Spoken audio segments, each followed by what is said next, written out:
Hello friends, ఈ రోజు మన ఛానల్లో మనం క్యారీ అనే మూవీ స్టోరీ గురించి ఎక్స్ప్లెయిన్ చేసుకుందాం. మూవీ ఓపెనింగ్ సీన్ లో క్యారీ తాను ప్రేమిస్తూ ఉన్నటువంటి పీటర్ తో చాలా సంతోషంగా పార్టీలో డాన్స్ చేస్తూ ఉంటుంది. ఆ పార్టీలో డాన్స్ చేస్తూ ఉన్న వారిద్దరికి బెస్ట్ జోడీ అవార్డు రావడంతో క్యారీ ఆ అవార్డును అందుకుని సంతోషంగా ఉంటుంది. కానీ అప్పుడే క్యారీ ఫ్రెండ్స్ తనతో ప్రాంక్ చేయడానికి పంది రక్తాన్ని కావాలని తనపై కురిపిస్తారు. దాంతో ఆ పార్టీకి వచ్చిన వారందరూ సంతోషిస్తూ ఉంటారు. అలా క్యారీ పంది రక్తంలో తడిసిపోతూ ఉంటే ఆ పార్టీలోని వారందరూ క్యారీని చూసి సరదాగా నవ్వుతూ ఉంటారు. కానీ క్యారీ మాత్రం పూర్తిగా రకంలో తడిసినటువంటి తన బాడీతో తనకు చిన్నప్పటి నుంచి జరిగిన అన్ని అవమానాలను తలుచుకుంటూ ఆ పార్టీలో ఉన్న వారిని అందరినీ కోపంగా చూస్తూ అరుస్తూ ఉంటుంది. ఇప్పుడు కథ ఫ్లాష్ బ్యాక్ లోకి వెళ్తుంది. సరిగ్గా 20 సంవత్సరాల క్రితం క్యారీ మదర్ కి క్యారీ పుడుతుంది. కానీ పుట్టగానే క్యారీ మదర్ తనని చంపేయాలని కత్తెర తీసుకుంటుంది. కానీ తన బిడ్డను చూసుకున్నటువంటి క్యారీ మదర్ చంపలేక ఆ ఆడబిడ్డను ఎలాగైనా పెంచాలని తన మదర్ క్యారీని అతి కష్టం మీద పెంచుతూ ఉంటుంది.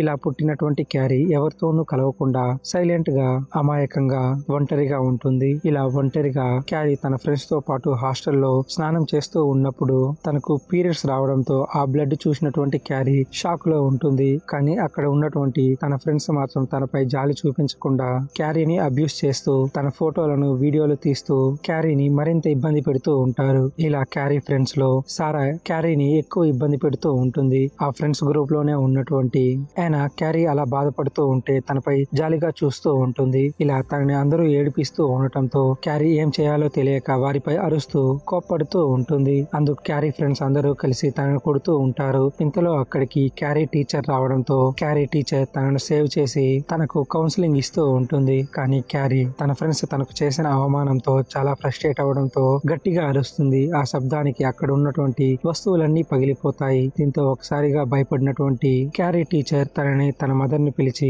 అక్కడి నుంచి పంపించేస్తారు. నెక్స్ట్ సీన్ లో క్యారీ మదర్ క్యారీని ఇంటికి తీసుకుని వెళ్తూ ఉండగా కార్ లో ఉన్నటువంటి క్యారీని అక్కడికి వచ్చిన పిల్లాడు ఇబ్బంది పెడుతూ ఉంటాడు. ఆ పిల్లాడు చూసినటువంటి క్యారీ కోపంగా ఆ పిల్లాన్ని చూస్తూ తను కింద పడిపోవాలనుకుంటుంది. దాంతో ఆ పిల్లాడు కింద పడిపోతాడు. అప్పుడు క్యారీకి తనలో ఏదో శక్తి ఉందని అర్థమవుతుంది. నెక్స్ట్ సీన్ లో ఇంటికి వెళ్ళినటువంటి క్యారీ తన టీచర్స్ తో ఉన్నప్పుడు అలా బిహేవ్ చేసినందుకు తనను తిడుతూ కొడుతూ ఉంటుంది. ఇలా క్యారీ తన మదర్ కూడా తను అర్థం చేసుకోలేకపోవడంతో బాధపడుతూ ఉంటుంది. నెక్స్ట్ డే కాలేజీకి వెళ్ళినటువంటి క్యారీని చూసిన తన ఫ్రెండ్స్ అందరూ తన వీడియో ఇంటర్నెట్ లో వైరల్ అవడంతో తనను ఆట పట్టిస్తూ ఉంటారు. ఇలా అవమానంతో బాత్రూమ్ లోకి వెళ్ళినటువంటి క్యారీ తన ముఖాన్ని అద్దంలో చూసుకుని కోప్పడుతూ ఉంటుంది. అప్పుడు తన ఎదురుగా ఉన్నటువంటి అద్దం ముక్కలు ముక్కలుగా పగిలిపోయి కింద పడిపోతుంది. తర్వాత క్యారీ తనలో ఉన్న పూర్తి శక్తిని రియలైజ్ అయి ఇంటికి వెళ్ళిన తర్వాత తన రూమ్ లో పుస్తకాలతో ఆడుకుంటూ తనకు చిన్నప్పటి నుంచి ఉన్న ఆ శక్తిని అర్థం చేసుకోవడానికి ప్రయత్నిస్తుంది. నెక్స్ట్ సీన్ లో కాలేజీలో ఉన్నటువంటి క్యారీని తన టీచర్ పిలిచి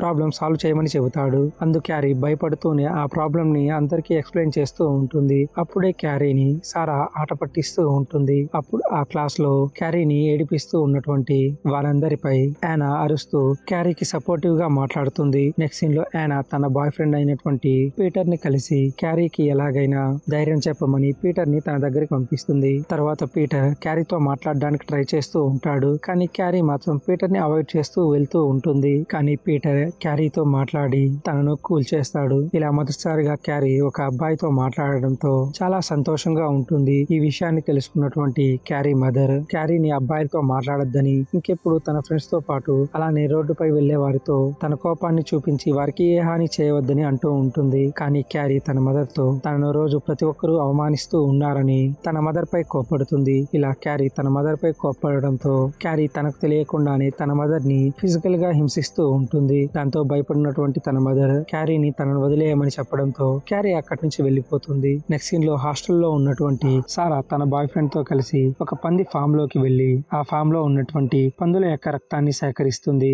ఆ రక్తాన్ని సారా పార్టీ జరిగేటువంటి హాల్లో బకెట్ లో కట్టి పైకి వేలాడదీస్తూ ఉంటుంది. నెక్స్ట్ సీన్ లో పీటర్ క్యారీని తన ఇంటికి వెళ్లి వారి కాలేజీకి జరుగుతూ ఉన్నటువంటి పార్టీకి తీసుకుని వెళ్తాడు. ఆ పార్టీ పార్టీకి క్యారీ సంతోషంతో తను ఇష్టపడేటువంటి పీటర్ తో వెళ్తుంది. అలా పీటర్ తో క్యారీ సంతోషంగా డాన్స్ చేస్తూ ఉండగా మరోవైపు సారా మాత్రం తన బాయ్ ఫ్రెండ్ తో కలిసి ఆ పార్టీలో బెస్ట్ కపుల్స్ అనే బాక్స్ లో ఓన్లీ క్యారీ మరియు పీటర్ పేర్లు వచ్చేట్టుగా చేసి వారిద్దరి పేర్లను అనౌన్స్ చేస్తుంది. దాంతో సంతోషపడినటువంటి క్యారీ పీటర్ తో కలిసి స్టేజ్ పైకి వెళ్తుంది. ఇలా స్టేజ్ పైకి వెళ్ళగానే క్యారీ పీటర్ ని పెళ్లి చేసుకున్నట్టు తన ఇమాజినేషన్ లో చాలా హ్యాపీగా ఉంటుంది. అలా వారిద్దరూ సంతోషంగా ఒకరి చేయిని ఒకరు పట్టుకునే లోపే సారా ముందుగా అరేంజ్ చేసిన విధంగా పంది యొక్క రక్తాన్ని సరిగ్గా క్యారీ పై పడేలా చేస్తుంది. దాంతో సారా బాడీ మొత్తం పంది రక్తం పడి అంతవరకు సంతోషంగా నవ్వుతూ ఉన్నటువంటి సారా సడన్ గా తన ఫ్రెండ్ సారా చేసిన అవమానంతో చాలా ఇబ్బంది పడుతూ ఉంటుంది. ఇంతలో అక్కడ ఉన్నటువంటి బకెట్ ని సారా వదిలేయడంతో ఆ బకెట్ పీటర్ తలపై తగిలి పీటర్ తల పగిలి అక్కడే చనిపోతాడు. అలా సారా ముందే తను ప్రేమించిన వ్యక్తి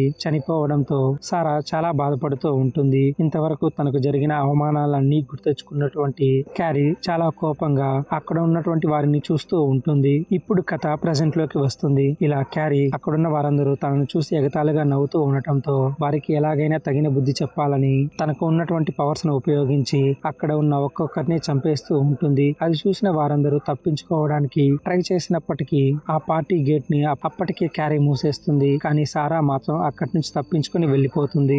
ఆ పార్టీలో ఉన్న మిగతా వారిని అందరినీ క్యారీ చాలా క్రూరంగా చంపేస్తుంది. అంతేకాకుండా అక్కడున్న వారిని అందరినీ సజీవంగా తగలబెట్టేస్తూ ఉంటుంది. ఇలా ఆ పార్టీ హాల్ మొత్తం తగలబడిపోతూ ఉండటం చూసినటువంటి సారా అక్కడి నుంచి తప్పించుకుని పారిపోతూ ఉంటే తనకెదురుగా వచ్చినటువంటి క్యారీ సారాను కూడా చంపేయాలని ట్రై చేస్తుంది. కానీ సారా బాయ్ ఫ్రెండ్ సారాను కాపాడడానికి చాలా ట్రై చేస్తాడు. కానీ క్యారీ మాత్రం వారిద్దరూ తప్పించుకోకుండా ఆ కారుని పక్కనే ఉన్నటువంటి పెట్రోల్ స్టేషన్ కు తగిలేలా చేసి ఆ కారులోనే వారిద్దరూ సజీవ సమాధి అయ్యేలా చేస్తుంది. ఇలా తన పగ తీరిపోవడంతో క్యారీ అక్కడి నుంచి బాధపడుతూ తన మదర్ ను కలవడానికి వెళ్తుంది. తన మదర్ కూడా క్యారీని దగ్గర తీసుకుని తనను ఓదారుస్తూ ఉంటుంది. అంతలోనే క్యారీ మదర్ తన దగ్గర ఉన్న కత్తిని తీసి క్యారీని పొడి చేస్తుంది. దాంతో ఒక్కసారిగా బాధపడుతూ క్యారీ ఎందుకు ఇలా చేస్తున్నావని తన తల్లిని అడగ్గా నిజానికి తాను పుట్టినప్పుడే తన మంచగత్తె శాపం వల్ల పుట్టడంతో తనను చిన్నప్పుడే చంపేయాలనుకున్నా అని, కానీ తనను చిన్నప్పుడు చంపుకోలేకపోయానని, అందుకే నువ్వు